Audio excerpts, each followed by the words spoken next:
حمد به حد و ثنای به اعداد و خدایی که نور ایمان داد. غافر است و رحیم و رحمان است، پاک از عیب و شرک و نقصان است.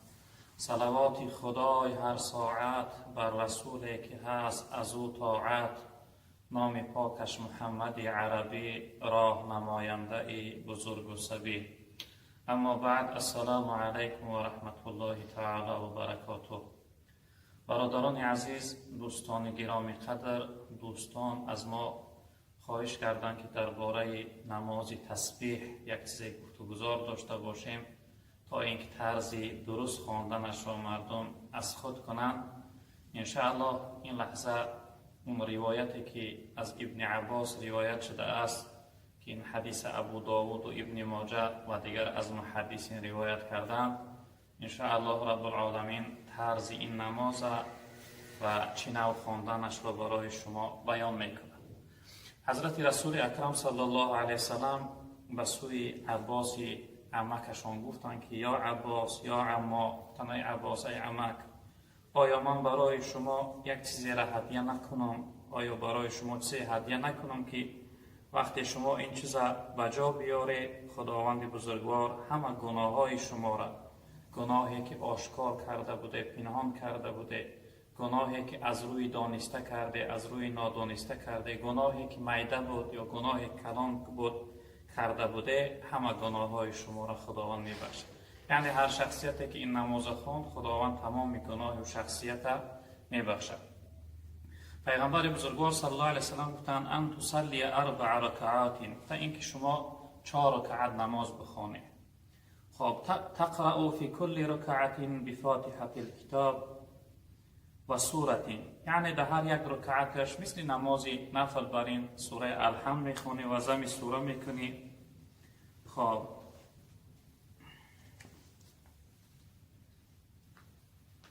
فاذا فرغت من القراءة في اول ركعة فقلت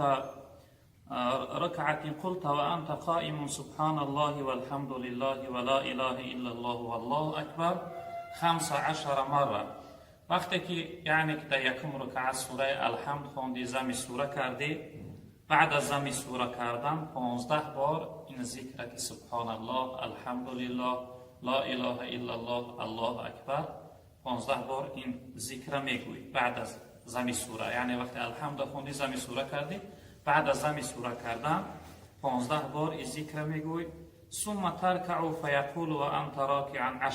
بعد از اون یعنی که الله اکبر گفته بر رکوع میروی، در رکوع 3 بار سبحان ربی العظیم میگوی، بعد از 3 بار سبحان ربی العظیم گفتن 10 بار دیگر این ذکر سبحان الله، الحمد لله، لا اله الا الله، الله اکبر 10 بار دیگر در رکوع میگوی. خب ثم ترفع رأسك من الركوع فتقولها 10. بعد از اون سمع الله لمن حمده گفته از رکوع میخیزی، پیش از سجده رفتن وقتی از رکوع خیستی 10 بار دیگر این ذکر سبحان الله، الحمد لله، لا اله الا الله، الله اکبر 10 بار دیگر میگوی. خب ثم تهوی ساجدا فتقولها و انت ساجدا 10. بعد از اون الله اکبر گفته به سجده را میروی، وقتی سجده کردی 3 بار سبحان ربی الاعلی میگوی، 10 مراتبه دیگر در سجده سبحان الله و الحمد لله و لا اله الا الله و الله اکبر 10 مراتبه میگوی. بعد از اون الله اکبر گفته با از سجده سرت میبرداری با 10 بار دیگر، یعنی در بین 2 سجده وقتی که نشستی 10 بار دیگر میگوی. بعد از اون با الله اکبر گفته به سجده میروی، با 3 بار سبحان ربی الاعلی میگوی. بعد از 3 بار سبحان ربی الاعلی گفتن 10 بار دیگر سبحان الله و الحمد لله و لا اله الا الله، الله اکبر میگوی. بعد از اون الله اکبر گفته مثل قعده بریم، مثل اتحیات بریم، در زانو می نشینی و 10 بار دیگر سبحان الله و الحمد لله و لا اله الا الله و الله اکبر میگوی. بعد از اون الله اکبر میگوی، به قیام راست میخیزی. یعنی که در دوام یک رکعت 75 بار همین ذکر میگوی. یعنی 15 بار در ابتدا در قیام، بعد از اون در رکوع 10 بار، 10 بار دیگر از رکوع خیستن، 10 بار دیگر در سجده، با 10 بار دیگر از سجده خیستن، با 10 بار دیگر در دیوم سجده و 10 بار دیگر بعد از دیوم سجده خیستن. خودش 75 بار میشود. وقتی که اینها را یعنی در 4 رکعت که خواندی، در هر یک رکعتش این چنین میخوانی، در 4 رکعت یعنی 300 بار ذکر میشه. و قعده بین، وقتی اتحیات در قعده مابین میشینی، پیش از اتحیات خواندن اول ذکرها را میگوی، بعد از اون اتحیات میخونی. قعده آخرم پیش از اتحیات یعنی ذکرها را میگوی، بعد از اون اتحیات میخونی و صلوات اللهم صل علی و بارک علی اللهم اغفر لی و سلام میگی.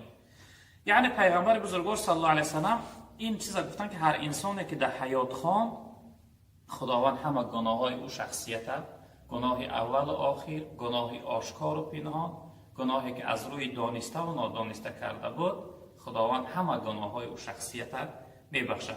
و پیغمبر بزرگوار صلی الله علیه و سلم گفتن که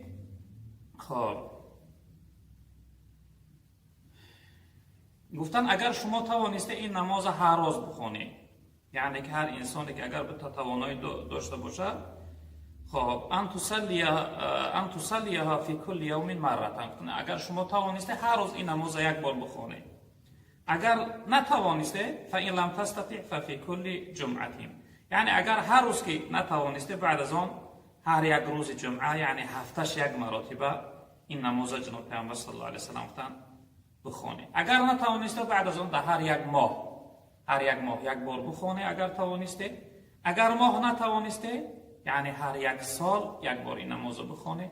اگر سال هم که نتوانسته در حد اقل در عمرتون یک بار این نماز تسبیح بخونه. یعنی این حدیث دلالت داره که انسان حدی از همه کمتر باید که در عمرش یک بار این نماز تسبیح بخونه. هر شخصیتی که این نماز بخونه خداوند همه گناه و شخصیت بخشیده میگردونه. خداوند بزرگوار برای ما و شما توفیق و مدد نصیب فرماید تا اینکه این نمازی که چنین فضیلت ثوابی بزرگ دارد که سبب بخشش گناههای ما می شود، ما این نماز حدی اقل در عمرمان یک بار بخوانیم.